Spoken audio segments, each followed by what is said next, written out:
কালো বনের সোনা রূপার চুল কুসুমপুর নামের একটা গ্রাম ছিল। সেই গ্রামে আশালতা নামের একটা মহিলা তার স্বামীর সঙ্গে সুখেই বাস করত। আশালতা গর্ভবতী হওয়ার পর থেকে তার স্বামী আশালতার অনেক যত্ন নিতে শুরু করে। তার অনেক ইচ্ছা ছিল তার একটা ছেলে সন্তান হবে, যে তার বংশকে আগে বাড়িয়ে নিয়ে যাবে। কিন্তু তার স্বামী সব সময় আশালতাকে এটাই বলতো, কোনোভাবেই যেন তার কন্যা সন্তান না হয়। যদি এমনটা হয় তাহলে সে আশালতাকে তালাক দিয়ে দেবে, এমনকি নতুন বিয়ে করবে। এসব চিন্তায় আশালতা সব সময় ভয়ে থাকতো, যদি ওর কোনোভাবে মেয়ের সন্তান হয়ে যায় তখন কি হবে। কারণ আশালতাও ছিল এতিম, ওর মা বাবা কেউ ছিল না, এতিমখানায় বড় হয়েছিল। আর তারপর আশালতার স্বামীর পরিবার ওকে এতিমখানা থেকেই পছন্দ করে নিয়ে আসে। সেই থেকে আশালতার পরিবার এখানেই। এভাবেই দেখতে দেখতে ৯ মাস পার হয়ে গেল। একদিন আশালতার প্রচন্ড পেটে ব্যথা অনুভব হলো। আশালতার স্বামী ওকে হাসপাতালে ভর্তি করলো। গুড নিউজ, আপনার 2টা কন্যা সন্তান হয়েছে, আপনাদের টুইন বেবি হয়েছে। কি, মেয়ে সন্তান? আশালতা, আমি তোমাকে আগেই বলেছিলাম, এবার যদি তোমার কোনো মেয়ের সন্তান হয় আমি তোমাকে বাড়ি থেকে বের করে দেব। আর তোমার মেয়েগুলোকে দেখো, এক একটা কালো পেতনির মতো হয়েছে। এগুলোকে বিয়ে দিতে গেলে লাখ লাখ টাকা খরচ হবে। তুমি তো আমার সব সর্বনাশ করে দিলে। এখন ভালোই ভালোই তোমার এই মেয়ে দুটোকে নিয়ে আমার বাড়ি থেকে বের হয়ে যাও। আমার বাড়িতে তোমাদের আর কোনো জায়গা হবে না। ওগো, এভাবে বলো না। আমার দুধের শিশুদের নিয়ে আমি কোথায় যাব? তুমি তো জানো আমি এতিম। আর এতিম একটা মেয়ে তার 2টা সন্তানকে নিয়ে কোথায় থাকবে? ওরা যে ছোট, আমার শরীরও তো এখনো ভালো হয়নি। তুমি আমার ওপর একটু দয়া করো, এভাবে বলো না। তুমি শুধু আমাকে একটু দয়া করো, আমার বাচ্চাগুলো বড় হওয়া পর্যন্ত তোমার বাড়িতে থাকতে দাও। আর এমন তো নয় যে আমার কোনো ছেলে সন্তান হবে না। দেখো, পরের বার আমার ঠিক ছেলে সন্তান হবে। আমার যখন ছেলে সন্তান হবে তখন আমি আমার এই 2 মেয়েকে এতিমখানায় পাঠিয়ে দেব। এতটুকু তো আমাকে তুমি দয়া করো। আমি তোমাদের বাড়িতে থেকে তোমাদের সেবা যত্ন করেছি, তোমাদের সঙ্গে এতদিন ধরে আছি। মা, আপনি আপনার ছেলেকে বোঝান, আপনার ছেলে যে আমাকে বাড়ি থেকে তাড়িয়ে দিতে চাইছে। ওরা যে এই বংশেরই, ওদের রক্তেও তো এই পরিবারের রক্তই বইছে। আপনি আমার উপর এতটুকু দয়া করুন মা। আশালতার কান্নাকাটিতে আশালতার শাশুড়ির মন একটু নরম হলো, আর তাই সেবারের মতো আশালতার স্বামী ওকে বাড়ি থেকে তাড়ালো না। কিন্তু কখনো তার 2 মেয়েকে ওদের বাবা একটুও পছন্দ করতো না। না ওদেরকে ভালো কোনো খাবার এনে দিত, না ওদেরকে ভালো কোনো পোশাক কিনতে দিত। ওদেরকে সব সময় অত্যাচার করত। এমনকি এরপর আশালতার আর কোনো সন্তানই হলো না। আশালতার ওই 2 মেয়েকে নিয়েই বাকি জীবন কাটতে লাগলো। অনেক হয়েছে। তুমি বলেছিলে তোমার আবার ছেলে সন্তান হবে, কিন্তু দেখতে দেখতে 6 বছর পার হয়ে গেল, তোমার গর্ভে এখনো কোনো সন্তান এলো না। তুমি আমার বাড়ি থেকে বের হয়ে যাও, আমি আবারও বিয়ে করব। এভাবে আমি বসে থাকতে পারবো না, বেরিয়ে যাও বলছি। আশালতার স্বামী ওকে তার 2 মেয়েকে নিয়ে বাড়ি থেকে বের করে দিল। এরপর আশালতা জঙ্গলে গিয়ে থাকতে শুরু করলো। ওর মেয়েরা জঙ্গল থেকে ফলমূল কুড়িয়ে আনতো, আর মা মেয়েরা মিলে এসবই খেত। এসব এসব আমার কপালেই ছিল। মেয়েগুলোকে আমি সুখের সংসার দিতে পারলাম না, ওদের বাবার বাড়িতে ওদের জায়গা হলো না।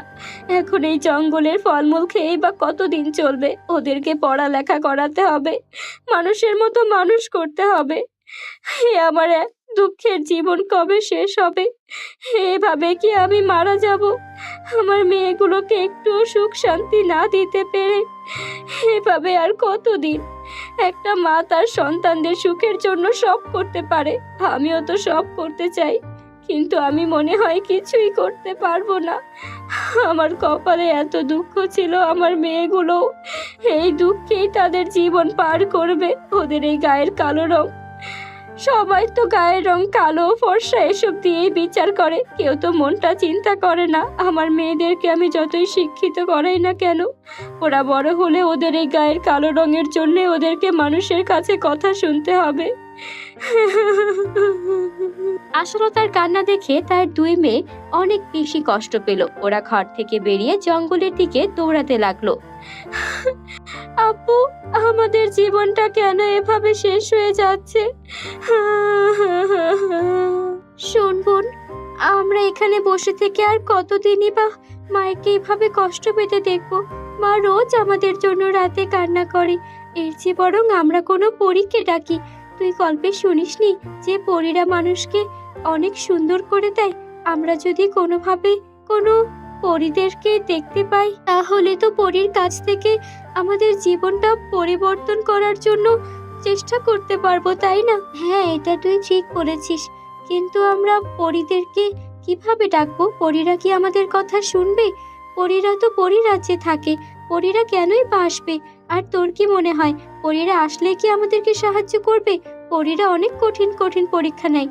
হ্যাঁ, পরীক্ষা নিলে আমরাও পরীক্ষা দেব, পরীরা যা বলবে তাই করব। আমাদের গায়ের রং কালো কিন্তু আমাদের মনটা তো নরম। আর আমাদের মাও অনেক ভালো, ভালো মানুষের সঙ্গে সব সময় ভালো হয়। শোন, আমরা আজকে থেকে খুব ভালো ভালো কাজ করব।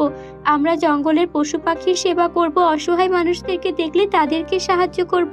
দেখবি এমন করতে করতে একদিন আমরা ঠিক পরীর দেখা পেয়ে যাব। ওরা দুই বোন এরপর থেকে গ্রামের অসহায় মানুষদের সেবা করতে থাকে। গরিব দুঃখীদের সেবা করে, অসুস্থ পশু পাখিকে সেবা করে। আর এমন করতে করতে সত্যি সত্যি একদিন ওদের সামনে একটা পরী প্রকট হয়। পরীটা অনেক বেশি আহত ছিল, তার পায়ে ব্যথা পেয়েছিল। ওরা দুই বোন পরীর এই অবস্থা দেখে অনেক খুশি হয়, কিন্তু পরীর কাছে কিছু চাওয়ার আগে দ্রুত পরীর সেবা করার জন্য হলুদের বাটি নিয়ে আসে আর সেই পরীর আঘাতের স্থানে হলুদ লাগাতে থাকে। আরে, আমি তো জানি তোমরা অনেকদিন ধরে অপেক্ষা করছো। তোমরা চাইছো আমার সেবা যত্ন করতে, পরীদের সঙ্গে দেখা করে তোমাদের মনের ইচ্ছা পূরণ করতে। আমার কাছে কিন্তু বেশি সময় নেই, তোমাদের যা চাওয়ার দ্রুত চেয়ে নাও। না পরী, আমরা তো চাই আপনার থেকে কিছু, কিন্তু এখন আপনাকে আগে সুস্থ করতে হবে।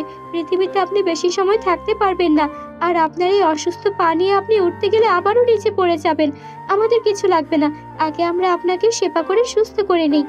আমার নাম সোনা, ওর নাম রূপা। যদিও আমরা দেখতে কালো, কিন্তু আমাদের মা আদর করে আমাদের নাম সোনা আর রূপা রেখেছে। আপনি তাড়াতাড়ি এই হলুদটুকু পায়ে মাখিয়ে একটু বিশ্রাম করুন, আর তারপরে আপনি না হয় উপরে চলে যাবেন। আপনার কথা বলতে হবে না, আমাদেরকে কিছুই দিতে হবে না। পরী এটা শুনে হাসতে থাকে আর তার জাদুর কাঠি ঘোরায়। সঙ্গে সঙ্গে সোনা রূপা দেখতে অনেক সুন্দর হয়ে যায়, আর সোনার মাথায় সোনালী চুল আর রূপার মাথায় রূপালী চুল এসে যায়। এটা কি হলো পরী? আপনি তাহলে আমাদের সাহায্য করলেন, আমাদেরকে সুন্দর বানিয়ে দিলেন। আপনার কাছে আমরা কৃতজ্ঞ, কিন্তু আমাদের মাথা ভর্তি সোনা রূপার চুল কেন দিলেন? এগুলো দিয়ে কি হবে? এগুলো তোমাদের দিলাম উপহার হিসেবে। এই সোনা রূপার চুল তোমরা বিক্রি করতে পারবে, আর তোমাদের মাকে নিয়ে এখন থেকে সুখে সংসার করতে পারবে। এরপর থেকে ওরা দুই বোন সুখে শান্তিতে জীবন কাটাতে লাগলো। বন্ধুরা, গল্পটি ভালো লাগলে তোমাদের নাম কমেন্টে লিখে জানিও। আর আমাদের সঙ্গে তোমরা যদি নতুন হয়ে থাকো, আমাদের চ্যানেলটিকে সাবস্ক্রাইব করে বেল আইকন অন করে দিও। ধন্যবাদ।